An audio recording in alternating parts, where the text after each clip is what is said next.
Okay, that's the inspiration, and now we're going to get into the brilliant minds here. Yale graduate, General Counsel for Earth Rights International, Marco Simmons, the blonde gentleman in the center, Caroll Muffett right next to him, President of the Center for International Environmental Law, is going to give us the overview of this large report that we have today. Gentlemen. Thank you. It's an amazing privilege to be here with such impressive advocates. You know, every year I go to the Golden Prize ceremony here in DC, and so, you know, these women are my heroes here. I am just a lawyer, but I'm going to talk a little bit about legal accountability for Formosa Plastics.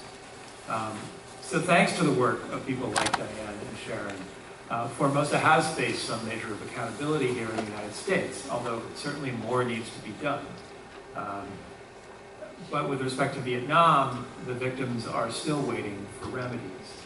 As Nancy explained, Formosa accepted responsibility for the massive marine die-off caused by its catastrophic toxic discharges from the steel mill in Vietnam. This is not a case where there's any debate over who was responsible for the disaster. This happened because it was a project that was rushed to completion after it fell behind schedule. It also happened because, as you saw in the video, Formosa has a systemic disregard for environmental consequences. You know, before the plant was built, Formosa's chair said that they selected Vietnam for the project because they wouldn't have to worry about limits on carbon emissions there. After the disaster, more than 500 people initially sued Formosa in Vietnam. When the Vietnamese court initially dismissed the case, the police violently prevented these claimants from lodging an appeal. You saw some of that in the video as well. When another group of over 600 fishermen attempted just to travel to court to file their complaints, they were also attacked by police with tear gas and flash bombs and stones and electric batons. And as you can see, even folks who have simply blogged about the issue have received long prison sentences. Looking elsewhere for justice, in June of 2019, nearly 8,000 injured Vietnamese sued Formosa in the courts of Taiwan, where Formosa is headquartered. That lawsuit was also initially dismissed. But in 2020, a landmark ruling from the Supreme Court of Taiwan allowed that lawsuit to proceed. However, since then, there have been procedural barriers that have thrown up some roadblocks to justice in Taiwan, although the lawyers there are still fighting hard for those victims. Also in 2019, we filed a class action in the US court in New Jersey against Formosa Plastics and Formosa USA, their flagship American company. We put that lawsuit on hold as we support the litigation in Taiwan, hoping to see justice there, but we could reactivate it at any time. So I want to talk a little more about what this has to do with the United States in particular. As Mark said, Formosa itself got its start back in 1954 with a major loan from the US government. And Taiwan, of course, is a key strategic partner of the United States. And now Vietnam is as well. And that gives the US government substantial leverage with these countries.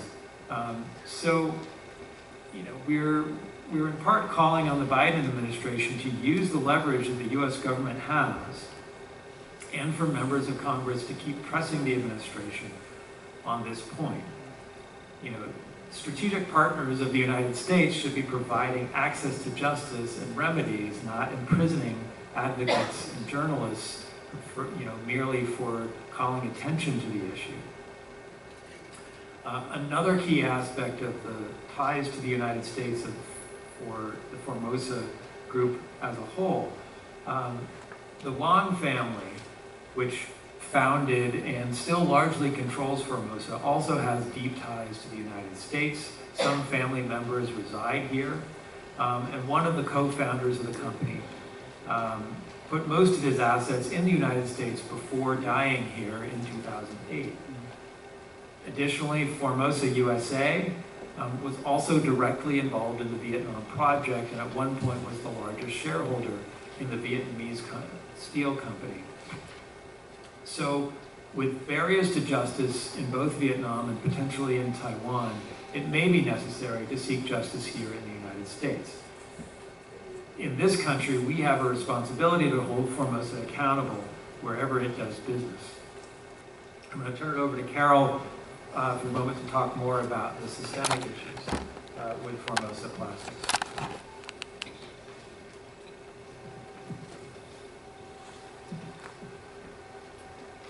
Thanks, Marco. As you heard from Nancy and from Diane and from Sharon and from Marco this morning, Formosa Group operations in Vietnam, in Texas, in Louisiana have resulted in widespread and serious environmental contamination and have been linked to serious and ongoing threats to human health and to human rights. But the cases you've heard about today are just part of a wider pattern of corporate conduct spanning many countries and many decades. Over the course of nearly 2 years, researchers at CL, Earthworks, and the Center for Biological Diversity examined Formosa's track record in the United States and other countries where it operates. What we found is a company that over decades has faced repeated and credible allegations of fraud, political corruption, and corporate malfeasance. As detailed in Table 4 of our report on page 27, we found that Formosa had racked up nearly $66 million of penalties in the U.S. alone as of 2021, and nearly $570 million in penalties globally, and those figures have continued to climb. And as detailed in Annex A of our report, we found an extensive record of environmental and/or safety violations that more than justified a federal court's conclusion that Formosa is a serial offender of environmental and other laws. This pattern of corporate conduct is ongoing, however. In preparing for this hearing, I examined current reports for Formosa's Baton Rouge and Point Comfort plants within EPA's ECHO Enforcement and Compliance database. That database reports significant violations of the Clean Air Act at Formosa's Baton Rouge plant in 12 of the last 12 calendar quarters, and RCRA violations at both the Baton Rouge and Point Comfort plants in 12 of the last 12 calendar quarters. More importantly, our research also found a corporate structure that defies logic, with cross-cutting corporate holdings, overlapping corporate leadership, and complex layers of circular ownership. This intricate web of corporate relationships poses particular challenges for those that are seeking accountability and access to remedy from Formosa Group entities. And for that, I'll turn briefly back to Marco. Yeah, thanks. I've been suing corporations to hold them accountable for over 20 years, and I've never seen a corporate enterprise with such a bizarre structure as the Formosa Group. Most companies are owned by a single parent corporation that then has various subsidiaries under it. The Formosa Group is not like that. It has 4 top-level parent companies, and its primary flagship company, the Formosa Plastics Corporation, both owns shares in and is owned by the other 3 top-level corporations. I can't even begin to explain how strange that is. And in practice, what this means is that there is no single company controlling the Formosa Group. Control instead lies outside of any particular corporate entity, with the management of the Formosa Group itself, which is not a corporate entity. It's still largely family controlled. And it's partly because of these opaque operations, as well as the extensive history of environmental violations, that further investigation into the operations of this corporate family is needed. Thanks, Marco. It is critical to emphasize here that the problems we see with Formosa Plastics are severe, but they are by no means unique. They're emblematic of what we see in the wider petrochemical and plastic industries in the U.S. and around the world. And it's for this reason that our report concurred with a Louisiana politician who called Formosa Plastics a fine example of what this industry brings to communities. That is exactly what it is. And so what can you as members of Congress do to address the challenges posed by Formosa and by the wider industry of which it is emblematic? First, we ask that you engage the administration and the State Department to use all diplomatic efforts to seek the release of Formosa-related detainees in Vietnam and to allow people to return safely to their homes.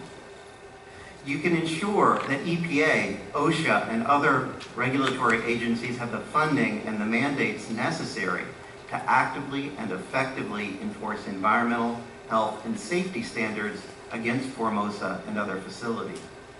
You can engage with EPA and other regulatory agencies to ensure that when Formosa Plastics and other companies apply for permits to build or expand plastic and petrochemical facilities, those permit reviews take full account of corporate histories of non-compliance, of the environmental justice, and human rights impacts of those plants on frontline and fence-line communities.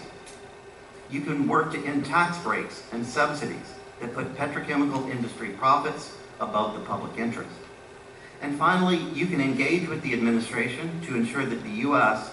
takes a more proactive and positive role in developing a binding and ambitious global plastics treaty that addresses the harms of plastics across the full life cycle of plastics, beginning with the impacts and operations of Formosa and other plastic and petrochemical operators across the U.S.